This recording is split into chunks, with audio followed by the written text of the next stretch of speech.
काली नजर। माँ, माँ। अरे क्या माँ माँ कर रहा है? बकरी का बच्चा है क्या? अरे माँ, मजाक छोड़ो। मुझे फाइनली वो मेन चौराहे वाली दुकान मिल गई है। अब देखना, आपका बेटा दुगनी स्पीड से पैसा कमाएगा। ओफो, ये क्या? मेरी ऑनलाइन मेकअप क्लास चल रही है। इतनी जोर से क्यों बोल रहे हो आप दोनों? अरे मेरी धर्म पत्नी जी, मेकअप क्लास बाद में करना। वो चौराहे वाली दुकान मिल गई है हमको। अरे वाह! रुको, मैं अपनी माँ को फोन लगाकर बता देती हूँ। अरे मैं भी अपने रिश्तेदारों को बता देती हूँ। कितनी खुशी की बात है। हाँ हाँ, मैं भी अपने दोस्तों को बता देता हूँ। 1 हफ्ते बाद रजिस्ट्री है। बस, घर में खुशी का मौका था। उन तीनों ने अपने अपने फोन उठाए और लोगों में बात फैलाना शुरू कर दिया। और रही सही कसर, श्वेता बहू ने अपने पड़ोस में सबको बताकर कर दी। अरे वर्मा आंटी, अब हम भी जल्दी कार ले लेंगे। घर का रेनोवेशन होगा और ठाट से रहेंगे हम भी। अरे, ऐसा क्या हुआ? लॉटरी बाटरी लग गई है क्या? अरे, इस बार चौराहे वाली मॉल में हमको भी दुकान मिल गई है। दुकान नंबर 21, जो एकदम चौराहे पर है। अब ग्राहक बढ़ेंगे तो आमदनी भी बढ़ेगी ही ना। अरे वाह, कितनी खुशी की बात है। मैं बहुत खुश हूँ तुम्हें इतना खुश देख के।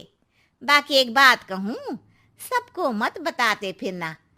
किसी की नजर लग जाएगी तो खुशी की खबर वापस लौट जाएगी।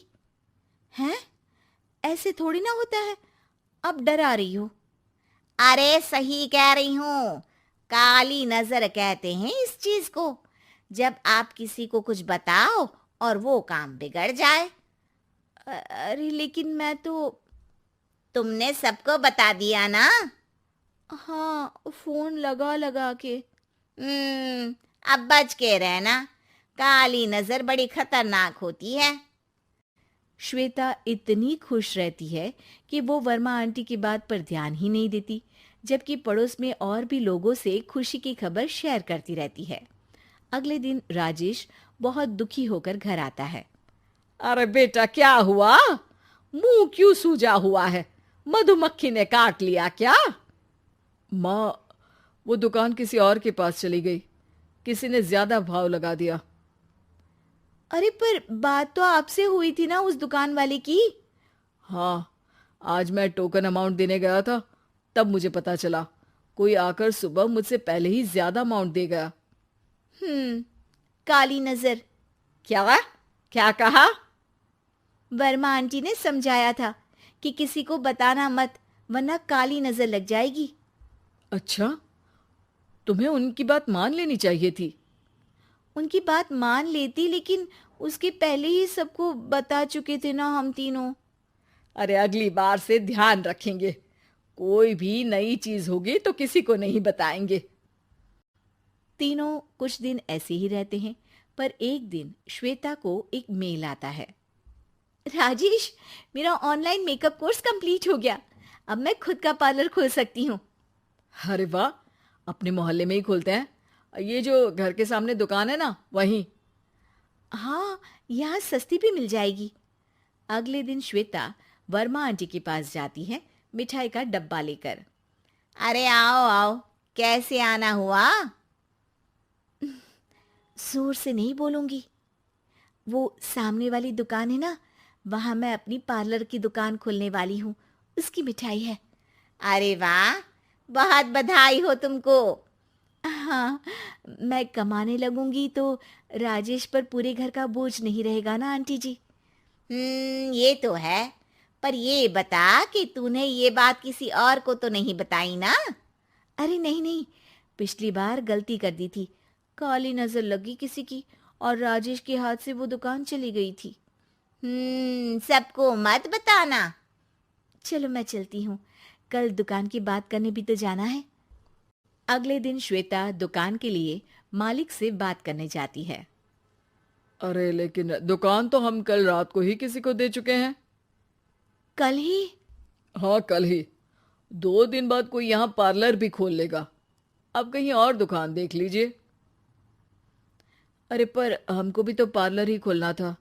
हाँ भाई, एक ही दुकान है, आधी आधी तो नहीं दे सकता ना मैं।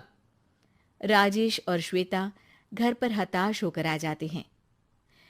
इस बार तो किसी को बताया भी नहीं था, अब किसकी काली नजर लग सकती है। सुनो, तुमने माँ को बताया था क्या? अरे कैसी बात कर रही हो, माँ की नजर थोड़ी ना लगेगी। पक्का तुमने किसी को नहीं बताया था ना? सिर्फ वर्मा आंटी को बताया था, उन्होंने ही मुझे किसी को नहीं बताने को कहा। अरे यार, तुम भी सही हो, मेरी माँ को नहीं बताने को कह रही हो, पर वर्मा आंटी को बताना तुम्हें जरूरी लगा। अरे वर्मा आंटी ने ही तो काली नजर के बारे में बताया था ना, वो हमेशा हमारा भला ही तो चाहती हैं। मेरी माँ भी हमारा भला ही चाहती है। अरे पर चिल्ला क्यों रहे हो? बात नहीं कर सकते क्या आराम से? नहीं आता वो आराम से बात करना, और करना भी नहीं चाहता हूं मैं।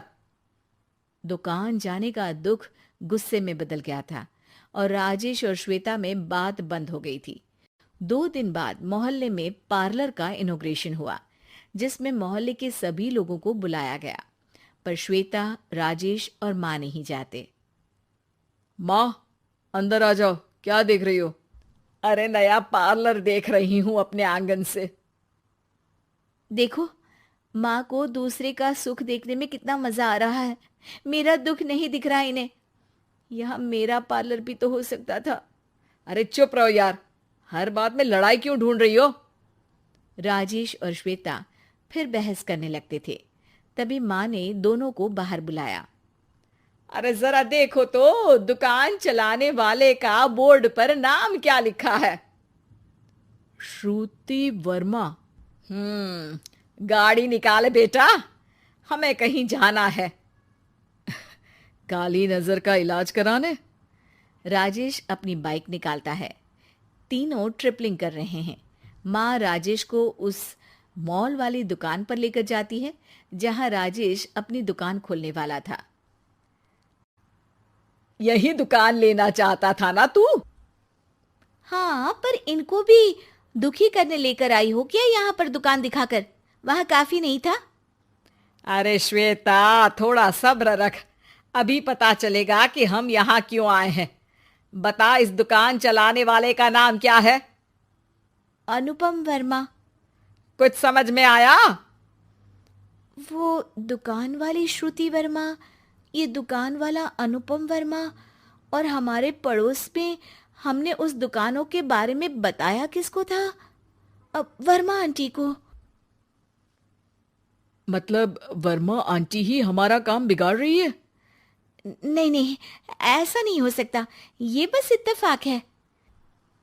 राजेश अपना फोन निकालता है और श्रुति वर्मा और अनुपम वर्मा के नाम फेसबुक पर सर्च करता है, जहां ये दोनों ही वर्मा आंटी के रिश्तेदार होते हैं। श्वेता को समझ में आ जाता है कि वर्मा आंटी की ही नजर खाली नजर है। अब क्या करना है? कोई भी खुशी की खबर हो तो काली नजर से बचना है, यानी वर्मा आंटी से बचना है। अरे पर मुझे ये समझ में नहीं आया कि वो हमारे साथ ऐसा क्यों करेंगी। अरे बेटा, एक सीख है, दूर के आदमी को आपकी तरक्की से कम परेशानी होगी, पड़ोसी को ज्यादा। दोनों माँ की बात में हामी भरते हैं और अगला काम चुपचाप करने की कसम खाते हैं, ताकि आगे से वर्मा आंटी कोई काम ना बिगाड़ सके।